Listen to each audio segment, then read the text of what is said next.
Hello, everyone. I'm Neelam Patel, and I am the OVW team lead for training and technical assistance. This webinar is for the fiscal year 2023 Training and Technical Assistance Initiative solicitation. It is not the intent, nor is there sufficient time to go over every aspect of the solicitation. Therefore, this webinar will go over specific sections of the solicitation. All applicants are responsible for reviewing the solicitation in its entirety and following the instructions for all due dates for the submission of their applications. It will be useful for you to have a copy of the solicitation, either printed or downloaded during the webinar, as I will be referring to specific sections of the solicitation and page numbers. Also, we noticed that some of the web links were not working in the solicitation. So if the version you downloaded doesn't have working links, please download a newer version from the OVW website or email me at the TA mailbox during the application period if you need any links. Today's webinar will be presented by myself, Amy Loader, OVW Associate Director for the Formula Underserved and Disability Grant Programs, and Michael Sterling, Team Lead for the Grant Financial Management Division.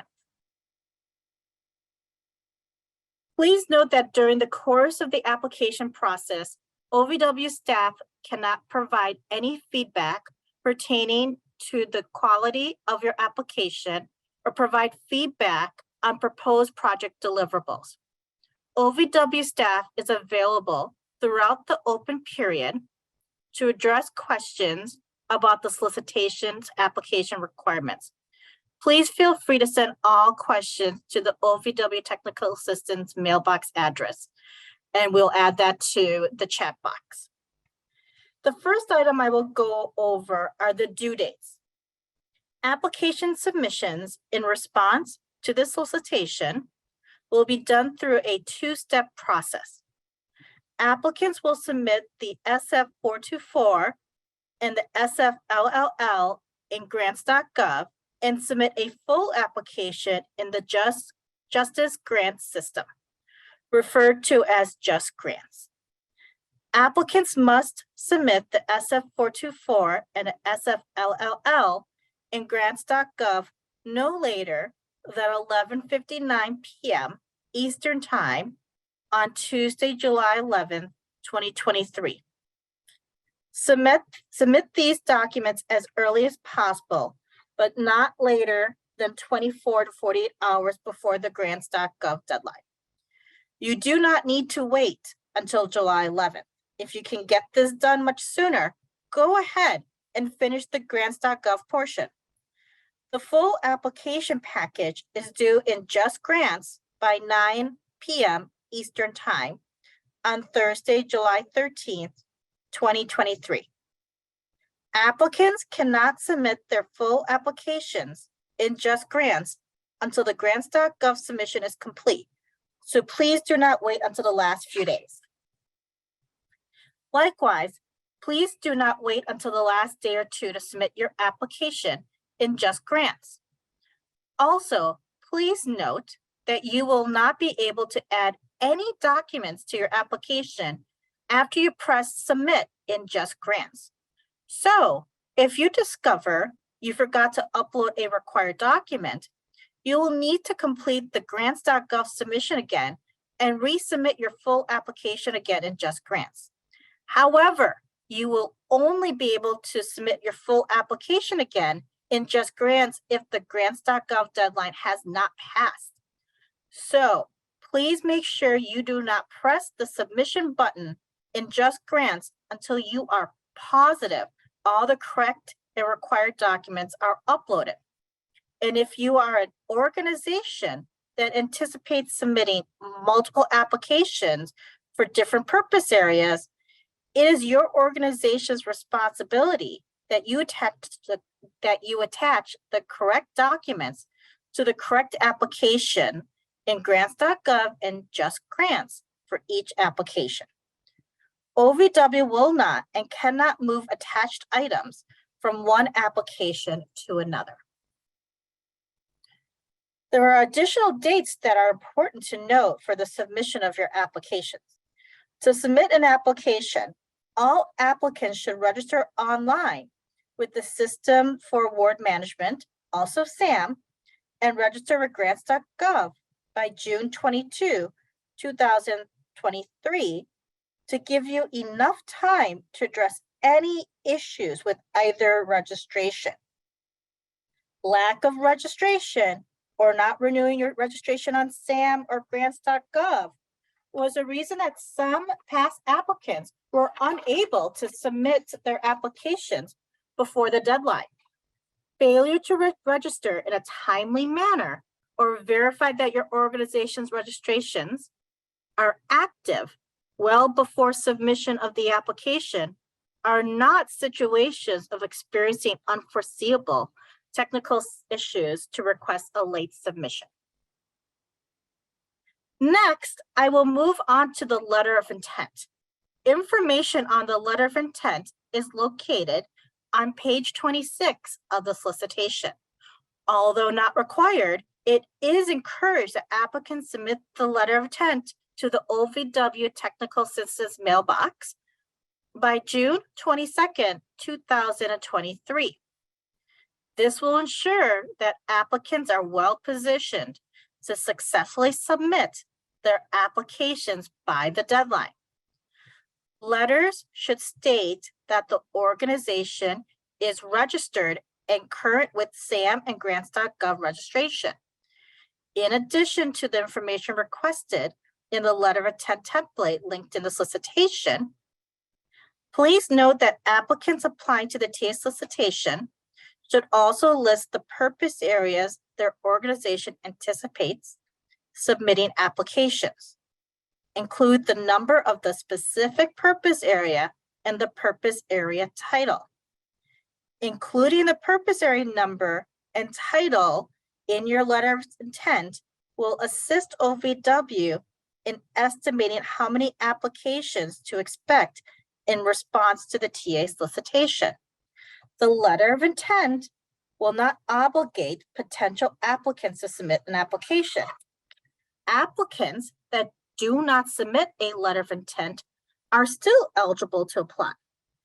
A sample letter of intent for the TA initiative is located on the OVW website and is linked from the TA solicitation. Email the TA initiative email address if you cannot locate the link letter on the OVW website, and I will send you the link. This slide provides general information and resources for submitting your application and for both the grants.gov and the Just Grants process. Please plan your submission accordingly so you do not miss the due dates and time. Once you submit in grants.gov, Just Grants will automatically send an email instructing to continue your application submission process in Just Grants. The next few slides are for potential applicants that are not familiar with the OVW Training and Technical Assistance Initiative, which I will refer to as the TA Initiative. The primary purpose of the OVW TA Initiative is to provide direct training and TA to existing and potential grantees and sub-grantees to enhance and support their efforts to implement projects supported by OVW grant funds. OVW's TA Initiative is designed to build the national capacity of justice system professionals and victim service organizations to respond effectively and efficiently to domestic violence, dating violence, sexual assault, and stalking. OVW TA Initiative actively supports the fostering of partnerships among organizations that have traditionally or not traditionally worked together to address violence against women. Specifically, the inclusion of organizations serving and representing marginalized, culturally specific, and underserved communities. OVW TA Initiative projects must be national in scope unless otherwise stated in a purpose area. This means that projects proposing to serve specific grant programs and professions, the training and TA provider must be for all those grantees and professions nationwide. Please note, as I stated earlier, proposed activities must serve one or more of the OVW grant programs and eligible entities and individuals to receive OVW grant funds. Please visit the OVW website to learn more about the OVW grant programs. The OVW TA initiative is not intended for applicants seeking funding to attend a training or host training and TA events for their organization and community.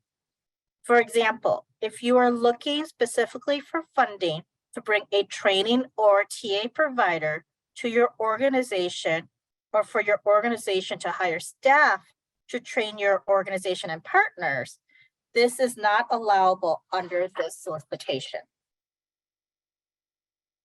Page 24 lists the eligible applicants for the program. Also, it is listed on the cover of the solicitation. Eligible applicants are national, tribal, statewide, or other nonprofit organizations. In rare circumstances, OVW may support institutions of higher education, state, local, tribal governments, or government agencies, including police departments, prosecutor offices, and probation departments, or local nonprofit organizations. All applicants must have the capacity and demonstrated history of providing training technical assistance at a national level. We are now going to move to the purpose area section, which is covered on pages 8 to 20. OVW has 3 distinct categories of training and technical assistance: targeted, competitive comprehensive, and non-competitive comprehensive. OVW will support only the targeted and comprehensive purpose areas identified in the solicitation. Applicants requesting to develop a targeted or comprehensive project for a purpose area not listed in the solicitation will be removed from consideration. Applications that modify or expand a OVW purpose area, including combining 2 or more of the purpose areas, will also be removed from consideration. To avoid confusion, OVW also requests that applicants applying for a targeted purpose area to refrain from using the word comprehensive in their project titles. Most of the purpose areas for fiscal year 2023 are targeted purpose areas.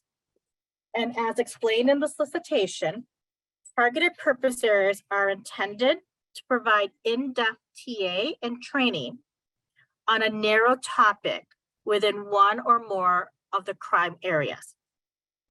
As stated in the solicitation, OVW may make multiple awards for a targeted purpose area or may determine not to make an award for a targeted purpose area if there are no applications that effectively address the purpose area or if there are not sufficient funds to fully support the purpose area.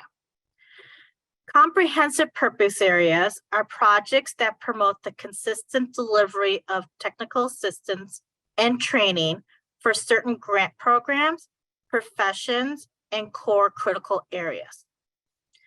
Comprehensive purpose areas are competed every 5 years. Applications proposing a competitive comprehensive area not listed in the solicitation will be removed from consideration. OVW will make only one award for each competitive comprehensive purpose area, or OVW may determine not to make an award for a purpose area under comprehensive if there are no applications that effectively address the purpose area, or if there are not sufficient funds to fully support the purpose area. Current recipients of a comprehensive TA award eligible for non-competitive comprehensive funding in fiscal year 2023 to continue one of the non-competitive comprehensive projects listed in the solicitation on pages 17 and 20 will be contacted directly by their OVW program specialist. Applications for a non-competitive comprehensive purpose area that are not from the current OVW TA provider already funded for these non-competitive comprehensive purpose areas that are listed in the solicitation will be removed from consideration. In fiscal year 2023, the TA initiative solicitation has a section specific for formula grant program purpose areas, which will be discussed in an upcoming slide. Applicants must respond to the purpose area description content for which they are applying for, as stated for each purpose area. It is the responsibility of the applicant to list the purpose area for which they are applying in the abstract, the summary data sheet, and in the project narrative. Please note that there is not a limit to how many purpose areas an organization can apply for. However, applicants must submit separate and distinct applications for each purpose area for which they would like to submit an application, and clearly distinguish which purpose area they are applying for. OVW will not match submitted applications to the purpose area. As a reminder, OVW cannot provide input on what you are proposing in your application for a purpose area. Again, if you are an organization applying for multiple purpose areas and you mistakenly upload the wrong documents to the application, OVW will not match the right document to the right application. The project period amount of funds for each purpose area is listed in the solicitation for each of the purpose areas, and we request that you do not exceed this amount or the project period. I will now turn the presentation over to Amy Loader to discuss the Formula Grant Program purpose areas. Thanks, Neelam. Hi, this is Amy Loader. I'm very quickly going to go over the formula purpose areas. So for fiscal year 2023, there are 3 purpose areas. 1 is competitive and 2 are non-competitive for the formula grant programs, which include the Sexual Assault Services Formula Grant Program, or SAS for short, the STOP Formula Grant Program, and the state and territory coalitions. These purpose areas have their own section in the solicitation, which begins on page 17. This is a new section in the solicitation from previous years. In past years, all TA purpose areas were listed together, but this year we separated out the purpose areas that focus on the 3 formula grant programs I just mentioned. All formula TA purpose areas are included in the FY 2023 competitive and non-competitive formula grant programs training and technical assistance purpose area section. So the first purpose area listed, which is purpose area number 59, titled Culturally Specific Technical Assistance for STOP Formula Grant. This is a competitive purpose area. The budget is $600,000 and the project period is for 24 months. This is a robust purpose area. It is much different than what it has looked like in the past. The solicitation provides a brief reason why OVW included this purpose area. So who are the state administering agencies, or SAA, and why is there a need for culturally specific TA for the STOP SAAs? The solicitation clearly identifies the potential applicant capacity and expertise that OVW believes is necessary to implement a successful project for this purpose area. The solicitation outlines 7 areas. Applicants for this purpose area should respond to all 7 areas in their application. Finally, the solicitation identifies the technical assistance and training areas we want applicants to address for this purpose area. The section provides a brief description concerning the role of SAAs in each of the 4 areas, which are identifying culturally specific populations, SAA outreach to culturally specific populations, building meaningful connections with culturally specific populations, and finally, support for culturally specific organizations. Now, applicants may submit proposals that address each of these 4 areas or some of them. Purpose Area 59 has its own proposal narrative section, which is shown on page 19 and 20. Please pay particular attention to this. The proposal narrative for Purpose Area 59 is comprised of 3 sections. And those sections are demonstrated understanding of the SAA role and culturally specific populations. Now, the scoring criteria is pretty straightforward for this section. The second section is what will be done. Now, we are interested in applicants providing intensive one-on-one support. Applicants can propose to do some training, but the training should be connected to either intensive one-on-one support that they are providing or any resources that are developed. And then the third section of the proposal narrative is who will implement. And again, I think the scoring criteria is pretty straightforward for this section. Applicants for Purpose Area 59 should refer to the budget and associated documentation section on page 30, and then the supporting document section on page 35 to complete the rest of the application requirements. The only portion of the application for Purpose Area 59 that is different from the rest of the TA purpose areas is the proposal narrative. And then very quickly, Purpose Areas number 60 and 61 are both non-competitive comprehensive purpose areas. They are comprehensive for domestic violence coalitions and then comprehensive for the SAS formula program. Applicants for these purpose areas should refer to the proposal narrative section on page 28 when drafting their application, and they will also use the budget and associated documentation section on page 30 and the supporting document section on page 35. So thank you, and I'm going to turn it back over to Neil. Thank you so much, Amy. All right, so I'm moving on to the priority areas for OVW. Page 20 states the OVW priority areas for fiscal year 2023. There are 5 OVW priority areas for fiscal year 2023. Most of the TA purpose areas address one or more of the priority areas. Applicants are encouraged to incorporate one or more of these priorities into their proposed project.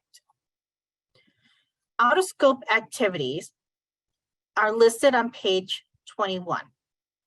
Please review this carefully. As explained earlier in the presentation, an application that does not sufficiently address one of the purpose areas in the solicitation will be deemed as out of scope. Additionally, research projects and direct victim services is out of scope for the TA initiative. Also, any application that focuses on providing training and TA to a single organization, state, region, or geographic community, unless it is specified in the purpose area, is considered out of scope. Page 22 lists the limited use of funds and activities requiring prior approval. Grantees for this program can use up to 2% of their award funds for assessing their work for internal improvement only, such as convening listening sessions to identify training and TA gaps for their project, or surveys, evaluations about the quality of a training or TA to improve their project. Recipients of TA initiative funding must receive prior approval to use grant funds to support surveys, whether conducted as an assessment of their project or for any other purpose. I will now move on to the award periods and the amounts, which is listed for each of the competitive purpose areas, as I stated, between pages 7 and 20. Applicants, again, should not exceed the amount stated for the purpose area or exceed the stated project period. Applicants should also be realistic of how much funding will be needed to accomplish their proposed project for the purpose area. So for example, if the applicant determines that a project will need $400,000 to accomplish the project under the purpose area, and the cap of the purpose area is $500,000, then the applicant really should apply for the amount they need and not increase the amount to meet the $500,000 cap, even if they don't need that full amount. Non-competitive comprehensive applicants will be or should have already been contacted directly by their OVW program specialist to determine the amount and project period of their application. All fiscal year 2023 TA initiative awards will be made as a cooperative agreement, which will require an active partnership and participation with OVW in the development and implementation of the project. Page 22 explains the availability of funds and that funding is not guaranteed in the future, including for both new and continuation purpose areas. And all awards are subject to the availability of appropriated funds. I'll now move on to the types of applicants, which is explained on page 22. Continuation applicants have an existing or recently expired after May 31st, 2023 award under the TA initiative for a purpose area included in this year's solicitation for which they are submitting a targeted comprehensive competitive or non-competitive comprehensive application. Continuation funding is not guaranteed.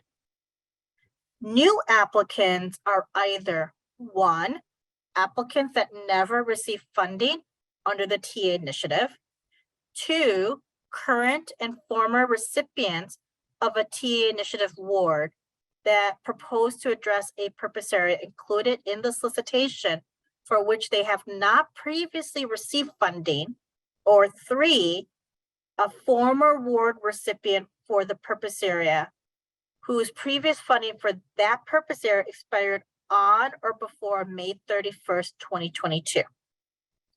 I also want to mention that all current TA grantees with a substantial amount of funding remaining in a project for a purpose area they are seeking continuation funding and has enough funding remaining as of May 31st, 2023, and can extend their current project well into fiscal year 2024, may not be considered for funding or may receive a reduced award amount if selected for funding for that purpose area this year.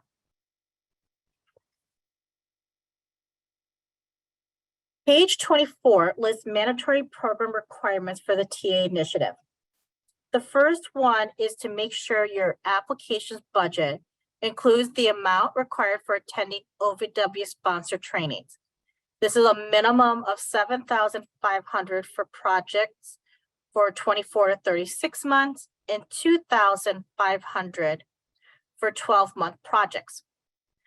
This amount is to allow proposed project staff to attend OVW meetings and trainings for skill building and development.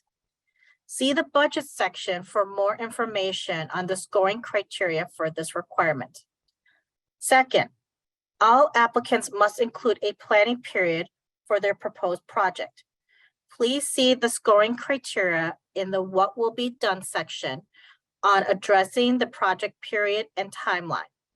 The proposed period of time for the planning of the project is at the applicant's discretion and will be reviewed accordingly based on the activities the applicant is proposing for the project.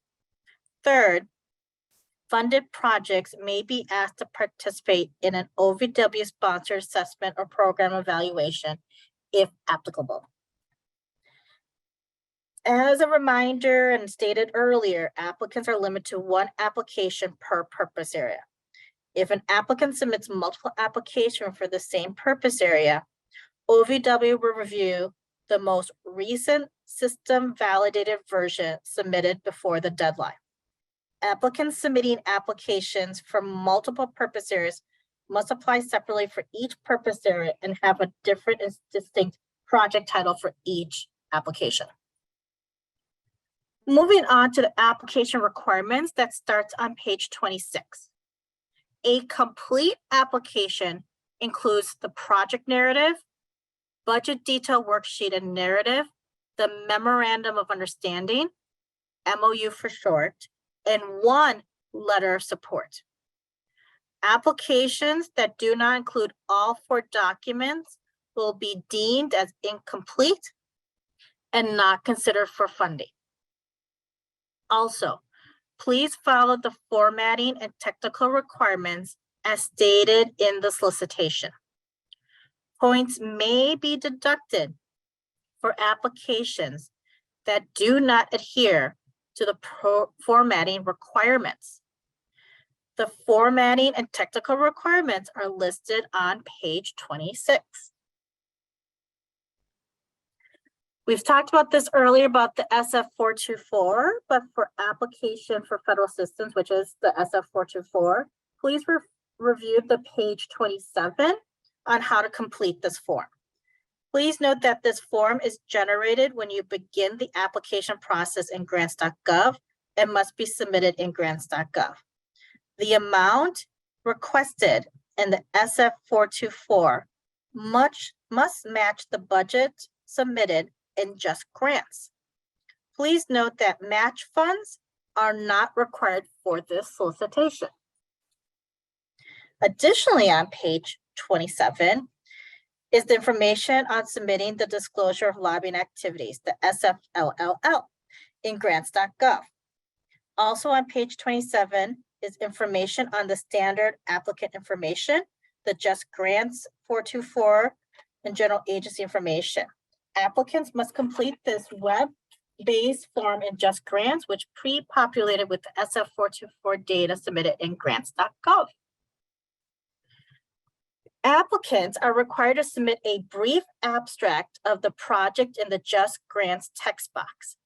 The abstract is not scored, but used throughout the review process. Please review the abstract section carefully on page 28. Please only submit the abstract in the text box. Do not attach a separate abstract in Just Grants.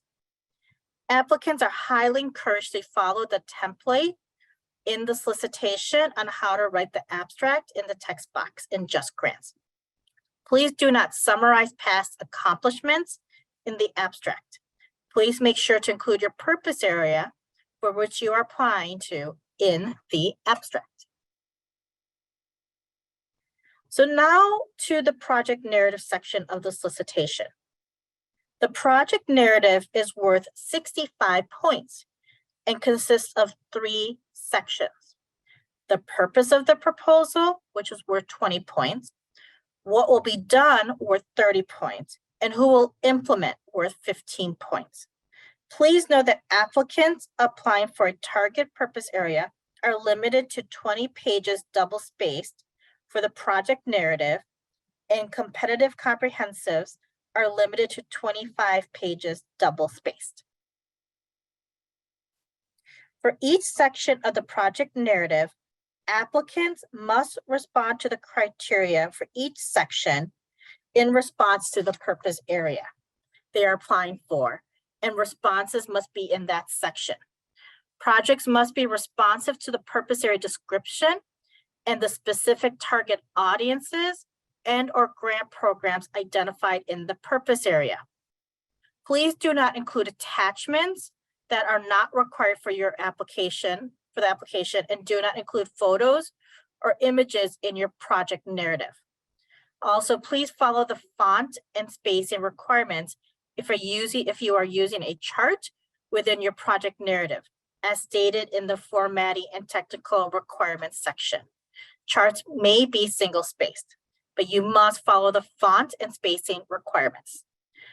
For the what will be done section, you must provide a clear link between the proposed activities and the need that you have identified in the purpose of the proposal section. One question that we receive frequently is what types of delivery methods should an applicant propose for their project? The delivery methods applicants choose for a proposed project should be best suited for the goals and objectives stated in the application and the purpose area. As stated in the criteria in the what will be done section, applicants must explain why a particular delivery method is appropriate for the target audience or profession and for that proposed purpose area, as well as what is the applicant's and the project partner's experience with the proposed delivery methods. I also want to draw your attention to the criteria in the what will be done section regarding accessibility. All TA and training must be responsive to individuals with disabilities, individuals that are hard of hearing or deaf, or are limited English proficient. Finally, as stated previously in this presentation, a planning period is required in the project narrative. The timeline, which must be included in the what will be done section, must be included in the body of the project narrative and must not be attached as a separate attachment. If the timeline is attached as a separate document, it will count toward the page limit of the project narrative. And if the project narrative is already at the maximum page limit, the timeline will not be reviewed if it is a separate document. Moving on to the budget, which is worth 15 points. As stated previously, each purpose area has a budget cap and a project period. All budget details and budget narratives must be uploaded in Just Grants. We are not using the Just Grants web-based budget submission this year. So you will submit your budget detail worksheet and narrative as an attachment in Just Grants. Please make sure you've carefully considered the resources needed to successfully implement the proposed project. As I explained earlier in the webinar, please determine how much funding you will need to successfully implement the proposed project. And if you do not need the full cap, then do not apply for the full cap. As a reminder, OVW has the discretion to make awards for greater or lesser amounts than requested and to negotiate the scope of work and budget prior to the award. Keep in mind that the cost of the budget should correlate with what the applicant is proposing in the project narrative. And there must be a clear link in the budget and project narrative. So for example, if your budget includes expenses for in-person training then the in-person training should be listed in the project narrative. Also for staffing, if you listed a position in the budget, you should be discussing that position in the project narrative. And that the first that we see the position or individual mentioned should not be in the budget. As I mentioned earlier in the webinar, there is a requirement for OVW training for TA providers. So keep that in mind that all applicants need to include funds to attend OVW sponsored trainings and meetings. That funding is also to attend any required OVW meeting that the grantee is required to attend as an OVW TA provider. This funding allocation is required for all applicants, even if you're located in the District of Columbia or in the greater DC, Northern Virginia, Maryland area. Additionally, please be mindful that all applicants must make their trainings and TA accessible, which may include translation of materials, use of interpreters, captioning, etc. You must include those expenses in your budget and should be reasonable to what is being proposed in the application. Please refer to the conference planning and expenditure limits in the solicitation if you're proposing in-person meetings and trainings. And please review this section very carefully if you're allocating costs to these activities. I will now turn the presentation over to Michael Sterling, Team Lead for Grant Financial Management Division. Thank you, Neelam. Good afternoon. In the next couple of slides, we are going to focus on aspects of your application that relate to documents that our financial team, the Grant Financial Management Division, or known as GFMD, reviews. More specifically, we'll discuss some items that GFMD has identified from prior year's application that can help with expediting our review process. So for today, we're going to highlight certain aspects of the pre-award risk assessment and provide you a link to a detailed webinar on how to develop the budget that will be included in your application. First, we'll highlight the items identified in the summary data sheet, which is completed by all applicants. Specifically, two items we would like to discuss are the single audit response and the IRS three-step safe harbor procedure.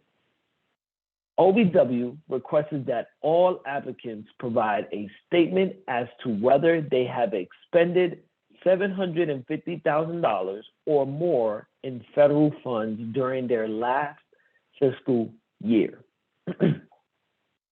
If they have, then they indicate that and also specify the end date of their last fiscal year. However, GFMD is finding that applicants do not always include all of this information. Please ensure that this question is answered in its entirety on the summary data sheet, question 3. Another item we would like to highlight from the solicitation is specifically for nonprofit organizations. If you use the IRS three-step safe harbor procedure to determine your executive compensation, you are required to provide a disclosure letter. Please refer for further details and a link to the sample letter in the solicitation. Note that there are 4 required parts of this disclosure letter. The sample letter provides an outline of all 4 parts of the disclosure. So please make sure to follow the sample and provide a response to each of the 4 parts. The next item we would like to discuss is the pre-award risk assessment questions, which assists GFMD during their pre-award risk assessment review for all applications. Each applicant must prepare a response to all 11 questions, and each question has multiple parts. We've noticed in prior years that applicants do not always fully answer all parts of the question, which in turn requires GFMD to reach out to the applicant and which may delay funding decisions.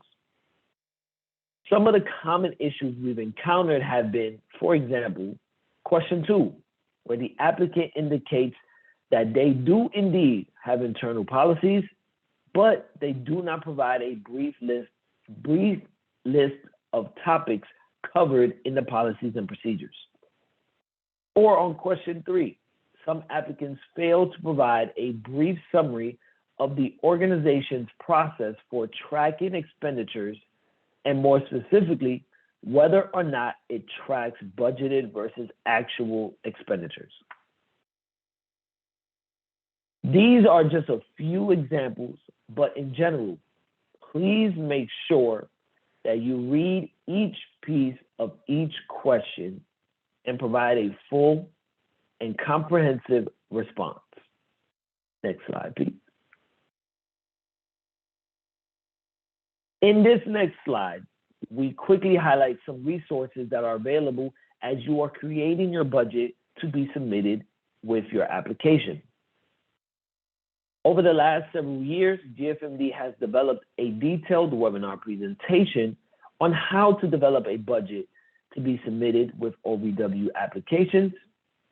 This presentation addresses some of the challenges that you may face with your budget and provides some insight on OVW's budget review process. This webinar can be found on the link provided on the slide. Next up is the uniform guidance, which can be found at 2 CFR 200. Use your favorite search engine to find this one online. Other resources include the DOJ Financial Guide and the solicitation itself. Right. We know that this is a lot of information to process. So if you have any questions about the GFMD information discussed, please feel free to contact the GFMD Help Desk at 888-514-8556 or by email at ovw.gfmd@usdoj.gov. And I will pass it now back to Dina. Thank you, Michael. Moving on to other documents to be submitted with your application, please review pages 37-41. This includes the non-supplanting letter and indirect cost rate if applicable.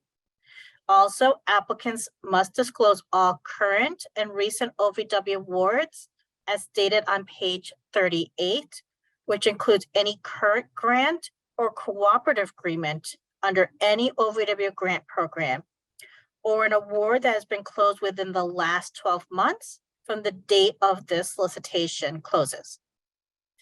Applicants must provide this information in a table using the sample format found on the OVW website. The link is provided in the solicitation.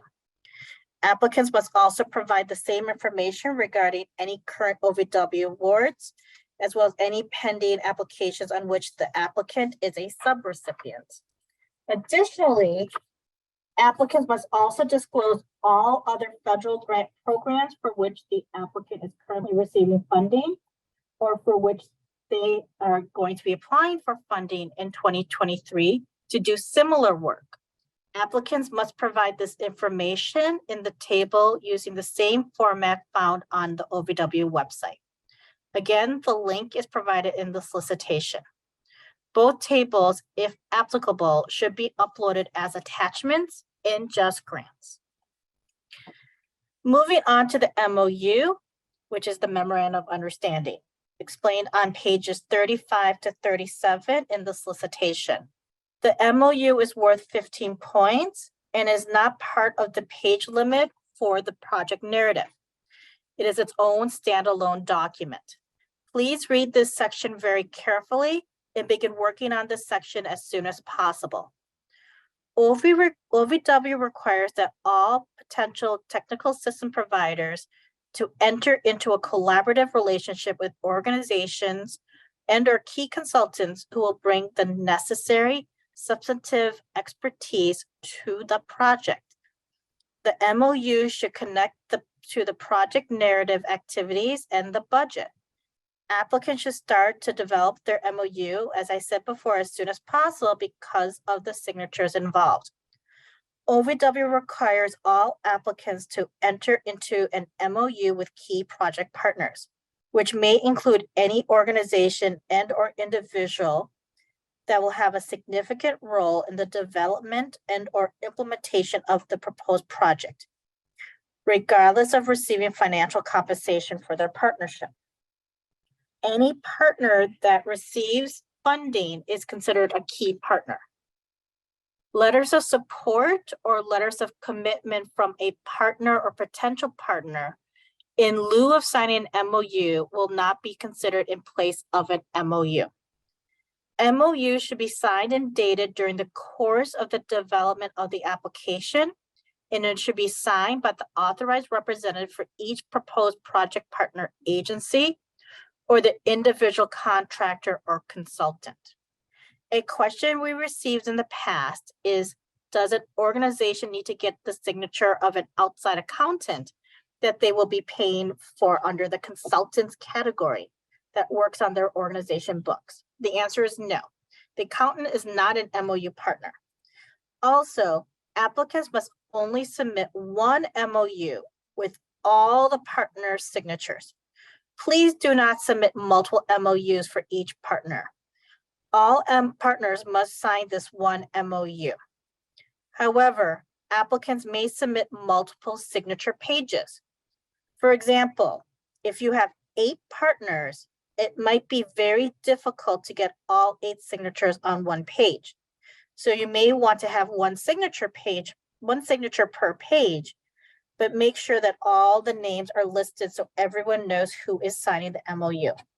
Electronic signatures will be accepted, but make sure all electronic signatures are legible, especially if scanning or printing the signature pages.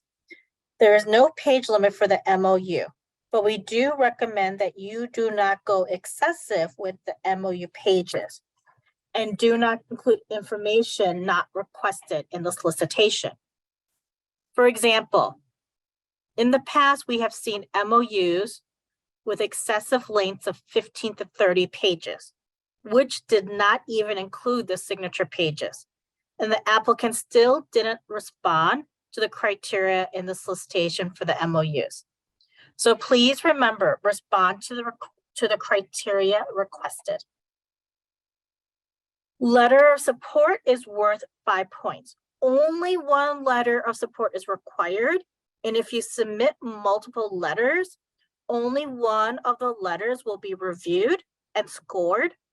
And it will be up to the discretion of OVW peer reviewers and OVW staff to determine which letter will be reviewed and scored.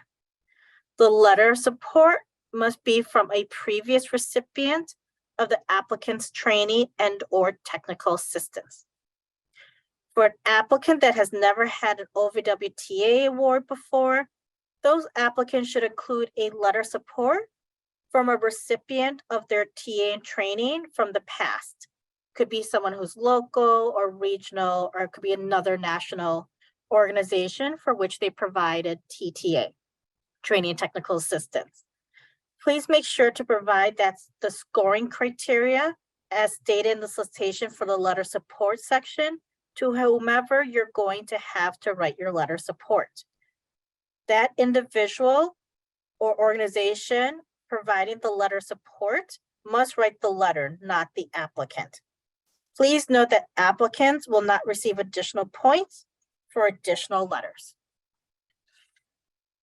The summary data sheet is required, but not scored.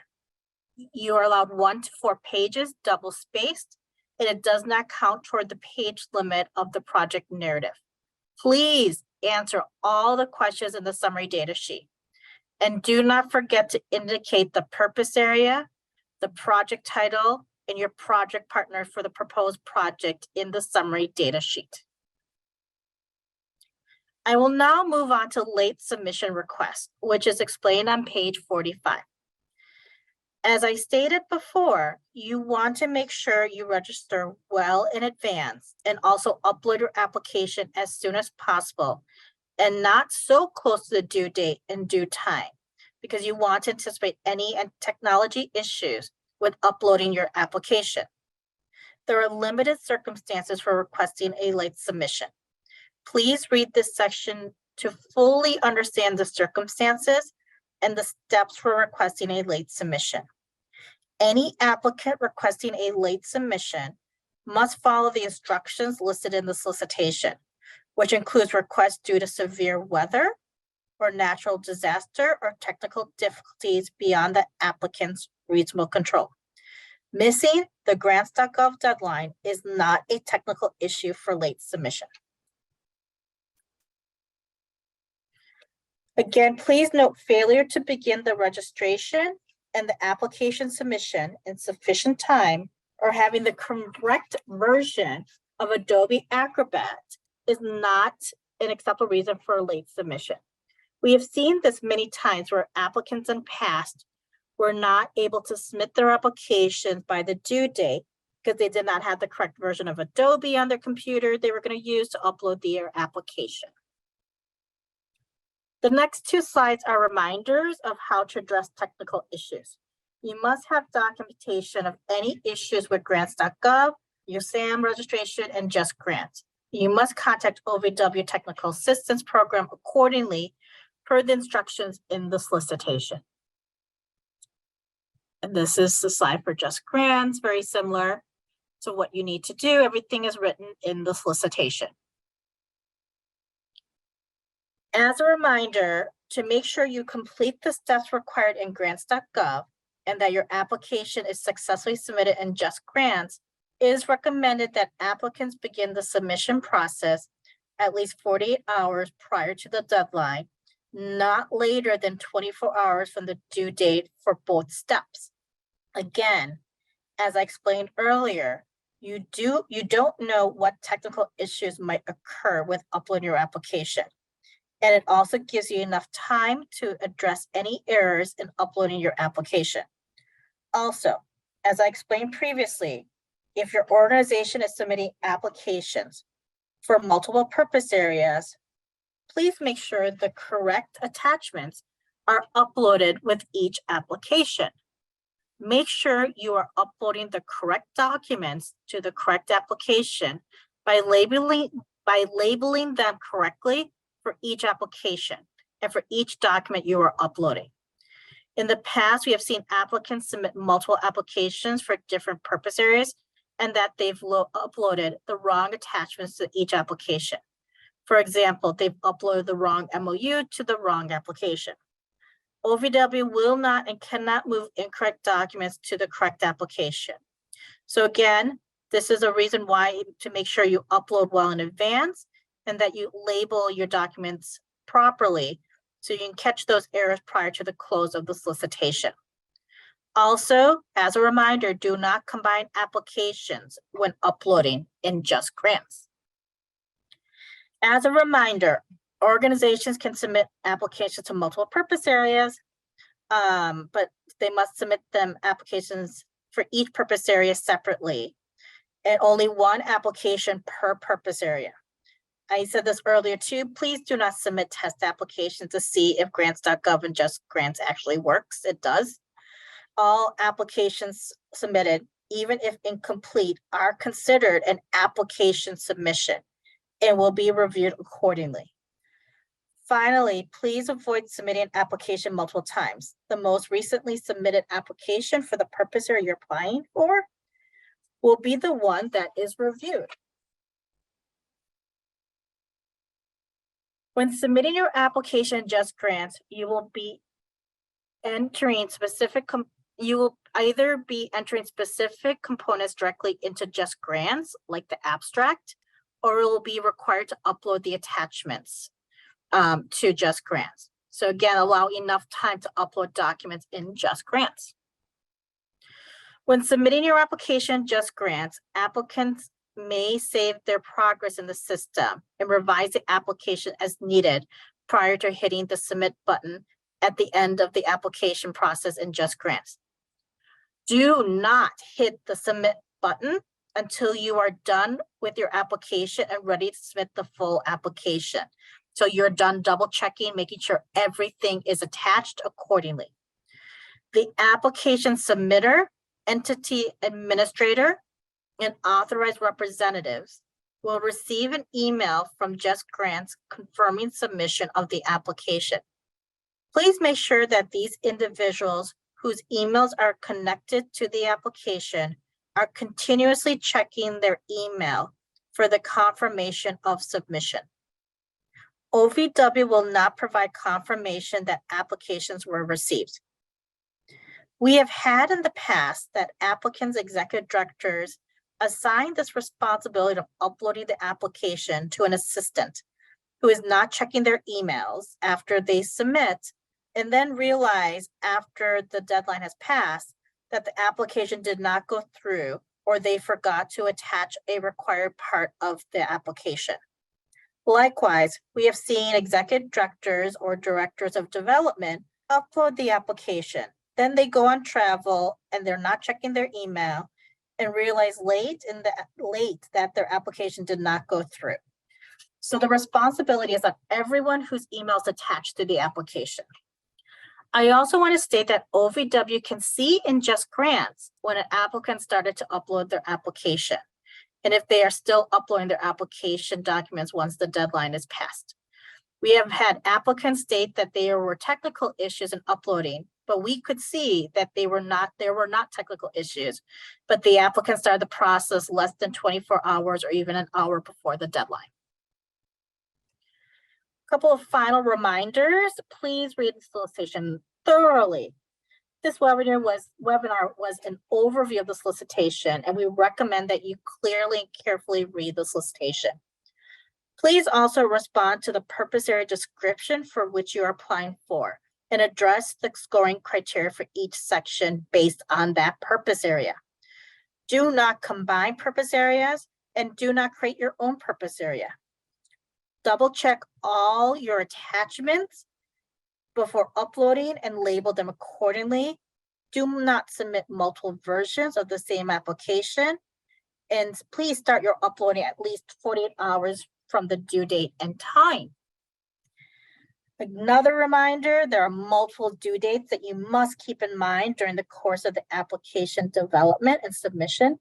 The letter of intent is due no later than June 22nd. To give you enough time to address any issues with SAM and grants.gov. We have both the SAM and grants.gov registration should be completed no later than June 22nd. Grants.gov deadline is no later than 11:59 p.m. Eastern Time on July 11th. Please start the grants.gov submission as soon as possible. And finally, the Just Grants deadline is 9 p.m. Eastern Time, July 13th.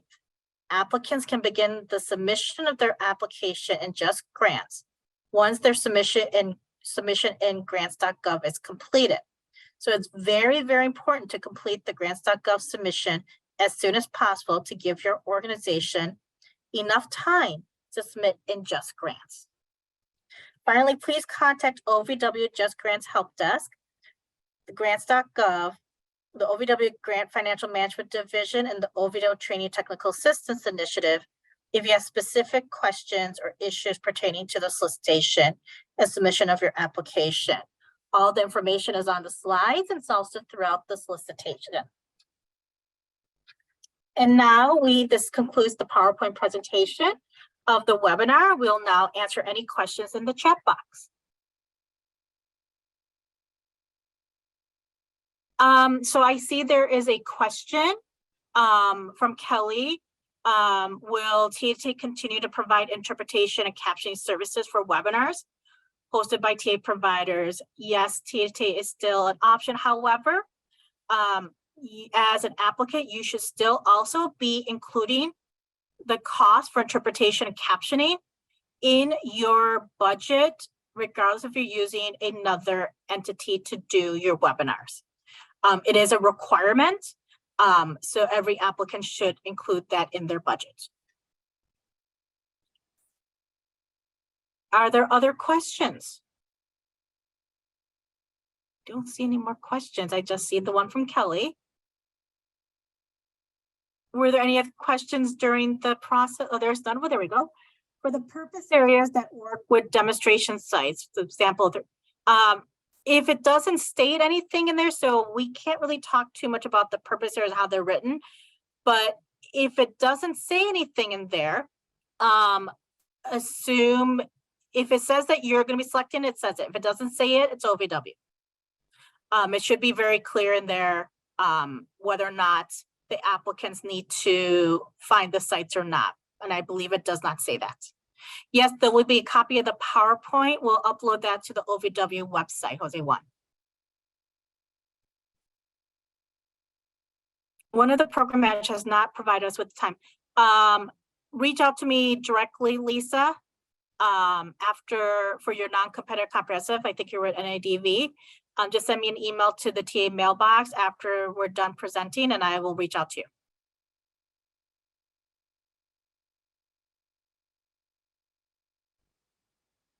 The recording will be available. I believe it's how many days? It takes some time to get the recording and the transcript for the Q&A.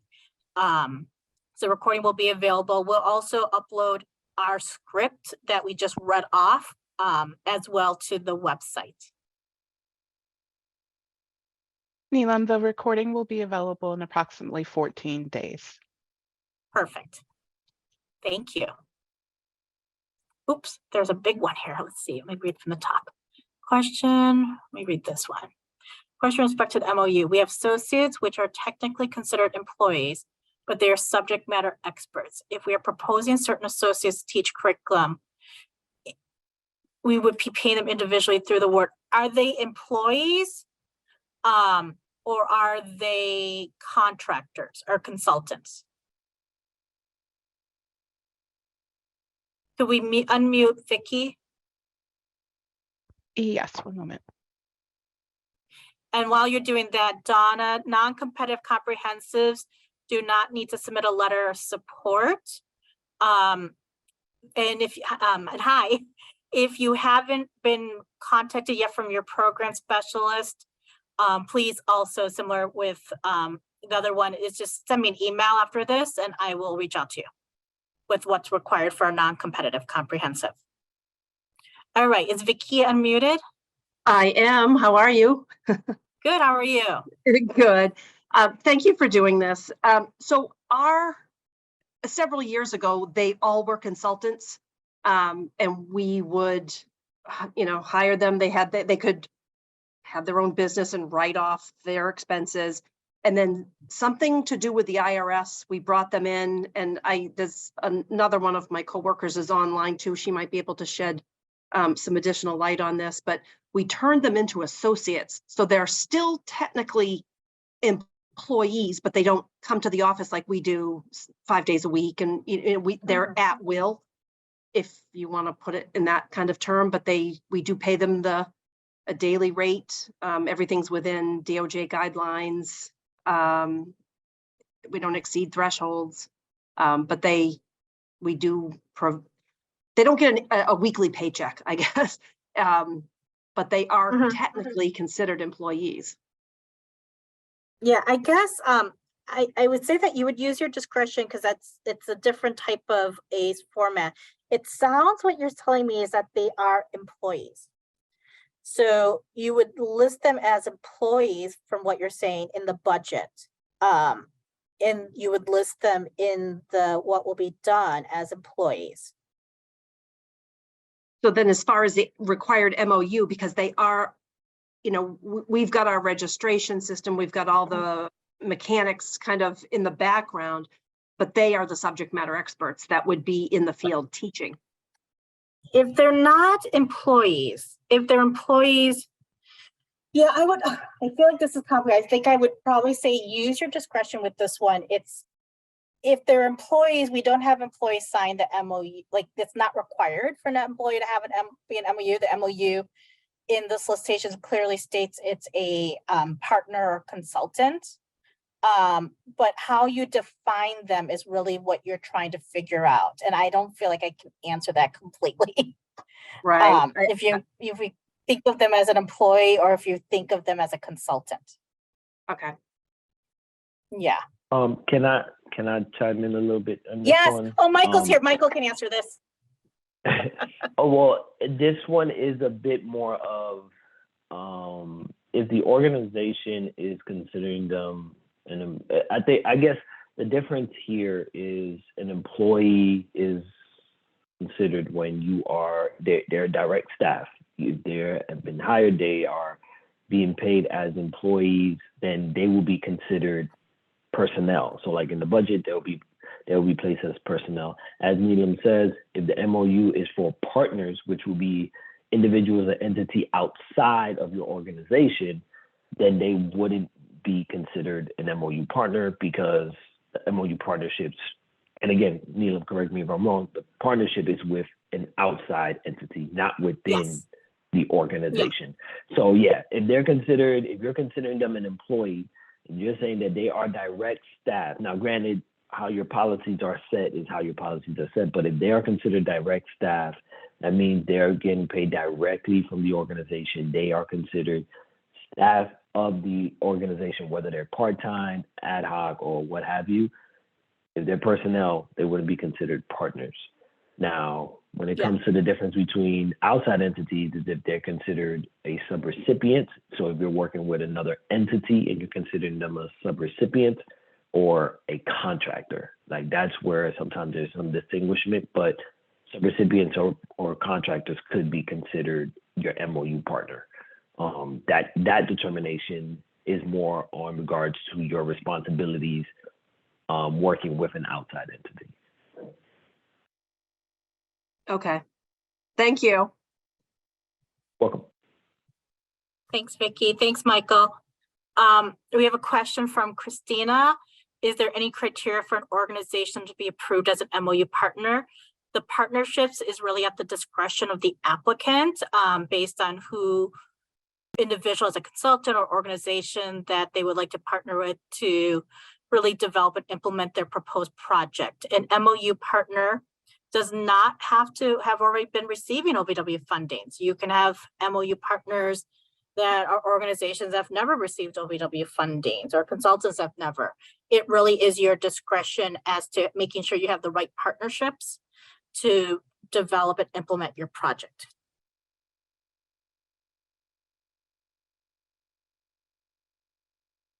Are there other questions?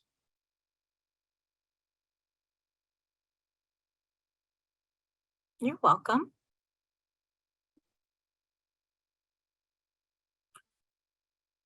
We'll wait a few more minutes just to see if there's any more questions.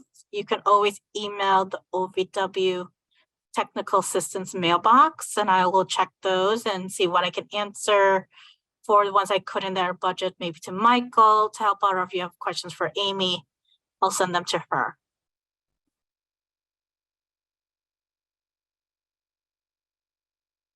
So contractors need an MOU. Just want to make it clear from your last statement. We hire experts to provide services and they have their own businesses. So yes, you will need to have a MOU with them.